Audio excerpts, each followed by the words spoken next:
안녕하세요. 12번째 시간입니다. 이번 시간에는 저희가 연습하면서 어려웠던 부분들을 한번 이야기해 보려고 하는데요. 댓글에 어느 분께서는 필압 조절이 많이 어렵다고 하셨어요. 그리고 또 제가 강의를 나가다 보면 글이 자꾸만 올라가는 경우가 있는데요. 아니면 글이 자꾸 똑바로 써지지 않고 내려간다던가 줄맞춤이 어렵다고 하시는 분이 계세요. 그리고 또 하시다 보면 지금쯤 난 좀 잘 안 되는 것 같아 하고 지루해하거나 슬럼프가 오는 경우가 있죠. 이런 것들을 한번 이번 시간에 다뤄보려고 하는데요. 가장 첫 번째로 필압 조절. 이거 많이 어렵다고 하세요. 근데 저희 항상 무엇을 배우든 기초가 가장 중요하죠. 캘리그라피에 있어서 중요한 건 아무래도 기본이 선 연습이지 않을까 싶어요. 선 연습 충분히 하고 계신가요?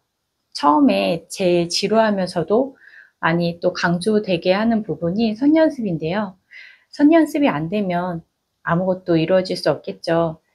왜냐하면 글자는 기본 선으로 다 이루어진 것들이기 때문이에요.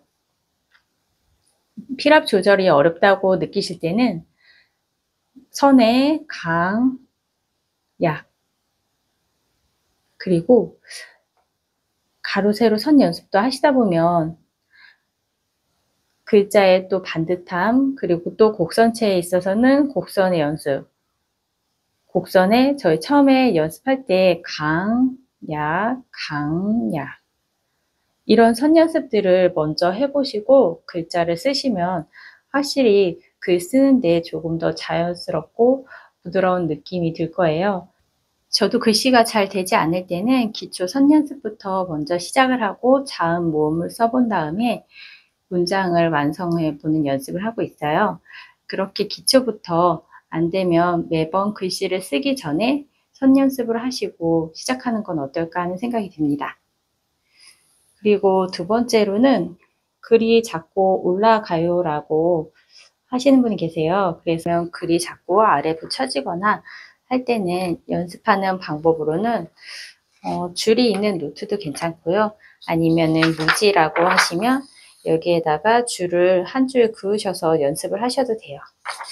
줄이 있는 노트가 마침 집에 있어서 한번 활용을 해보겠습니다. 그럴 경우에는 글씨의 중심을 가운데로 정하고 그 가운데에 글씨가 걸쳐 있다고 생각하시면 돼요. 예를 들어서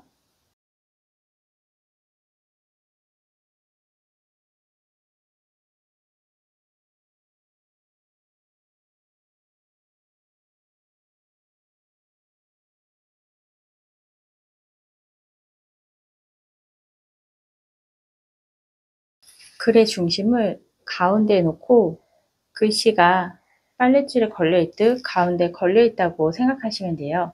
이 위에는 우선 한 줄 쓰기 할 때는 신경 쓰지 마시고 계속 이렇게 글씨를 가운데 걸쳐서 중심을 잡는 연습을 해보시면 좋을 것 같아요. 그럼 어떻게 쓰면 글씨를 올라가지 않게 쓸 수 있을까요? 앞에 자음을 보고 쓰면 위치가 자꾸 올라가니까 저는 글자의 중심을 아까도 줄에 맞춰서 쓰듯이 중심이 이렇게 있다고 생각하고 글씨를 씁니다. 중심을 잡기가 쉽지 않죠. 선을 긋고 연습을 할 수도 없고요. 그럴 경우에는 첫 글자를 먼저 쓰고 첫 글자의 중심을 생각해 봅니다. 이 글자의 중심이 한 이 정도에 있겠다 생각을 하고 그 다음 글자에 가운데 중심을 맞춰서 써준다고 생각을 해요.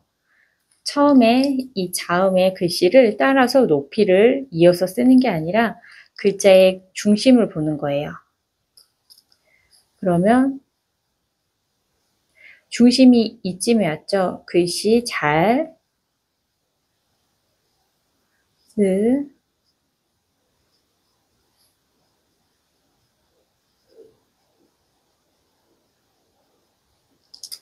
앞글자의 중심을 살펴보면서 그 중심줄을 맞춰 나가는 거예요. 앞에 자음을 맞춘다기보단 글의 중심을 맞춰서 써나가시면 됩니다. 이 연습은 한 번 해서 되는 경우는 거의 없어요. 그래서 연습을 많이 해보시고 감을 익히는 수밖에 없어요. 그래서 저희 수강생분 중에는 매주 빠짐없이 나오시는 분하고 퐁당퐁당 빠지시면서 연습하시는 분하고는 차이가 정말 엄청납니다. 결국에는 또 잘하시는 분들 보면서 나는 못해 하고 포기하시는 분도 계시고요. 연습하실 때 정말 꾸준히 시간을 정해서 내 하루에 남는 여유 시간을 꼭 확보를 하시고 그 시간만큼은 글씨 연습을 하는 시간으로 가지셨으면 좋겠어요. 그리고 세 번째, 슬럼프 극복 방법이에요. 아무래도 하다 보면 나만 안 되는 것 같고 저렇게 쉽게 쓰는데 나는 왜 안 되지? 라는 생각이 많이 드실 거예요. 그럴 때마다 내가 처음 연습했던 그 종이들을 모아보세요. 저도 매번 사진을 찍어서 처음 했던 거, 뭐 둘째 날 했던 거, 3주 전에 했던 거, 그 사진들을 계속 블로그나 아니면 제 사진첩에 모아놔요. 아니면 한 권의 노트를 사서 연습을 계속 해보시고 그 노트를 한번 넘겨보세요. 분명 내 실력이 달라지는 걸 느끼실 수 있어요. 그런데도 불구하고 내가 잘 못하는 것 같이 느껴지는 이유는 아마도 내가 그만큼 많이 보고 보는 눈이 높아지니까 내 글씨가 만족스럽지 않은 걸 수도 있어요. 그래서 항상 초심을 잃지 말고 내가 처음 썼던 글씨, 그래도 내가 이만큼 나아졌구나. 그리고 안 되는 부분이 있다면 그만큼 시간을 들이면 분명 잘 될 거야 라는 그런 믿음으로 스스로를 믿고 응원해 주시는 마음이 가장 중요한 것 같아요. 아무리 옆에서 잘한다고 응원을 해줘도 내 스스로가 나를 인정하지 않으면 결국 가다가 포기하는 경우가 많아요. 그래서 스스로를 믿고 꾸준히 연습하면 난 분명 될 거야 라는 마음으로 계속 긍정적인 마음으로 나아가셔야 될 것 같아요. 그리고 또 그런 것들이 또 한계가 있죠. 그럴 경우에는 저는 독학을 하는 카페에 예전에 가입을 했었어요. 글꼴 카페인데요. 네이버에 글꼴 카페예요. 글꼴 독학 카페.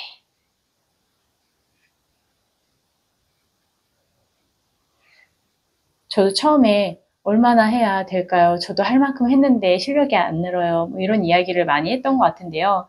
그때 간혹 멘토분께 쪽지도 보내고 하면 응원도 많이 해주시고 좋은 얘기 많이 해줘서 힘도 되고 그리고 제가 항상 글씨를 써서 올리면 지금 다시 보면 정말 발로 쓴 글씨 같지만 잘 쓴다고 응원을 해주셨던 분들이 항상 계셨어요.